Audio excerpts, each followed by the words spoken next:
In the old century in Europe, there's a medicine that can cure any different types of diseases, and it can be put in a drink, put on a wound, and especially it can be eaten straight. It is called mumia, which comes from a grind body of a mummified person.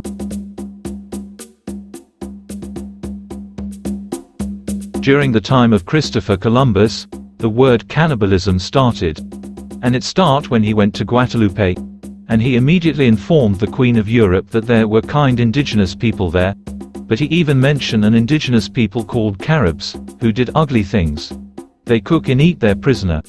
In the Queen respond, she make a permission that captured and slave those who are seen eating human bodies. The word cannibalism was used by the colonizer for people who eat human flesh. But there are different activities that can be called cannibalism, just like the mumia that doesn't involve any recognizable part of human flesh.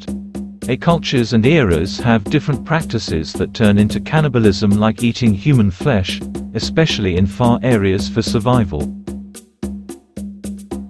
But other culture has normalized the eating of human flesh, and because of the unclear statements of Columbus about cannibalism, it is difficult to understand how common eating human flesh is, but there are examples of eating the flesh of people who are practiced by other cultures. Example: in the 15th century, the demand for mumia became strong when they first took mummies in Egypt, but due to the increase of mumia, including the dead, human bodies in European cemetery were taken to make mumia, and this continued for hundreds of years, and it is listed in a Merck Index, a famous medical encyclopedia, into the 20th century. Because of the normalization of cannibalism in Europeans, blood, even if it is liquid or powder, is used to become a medicine that treats epilepsy. In liver, heart, even brain and kidney are used in common diseases.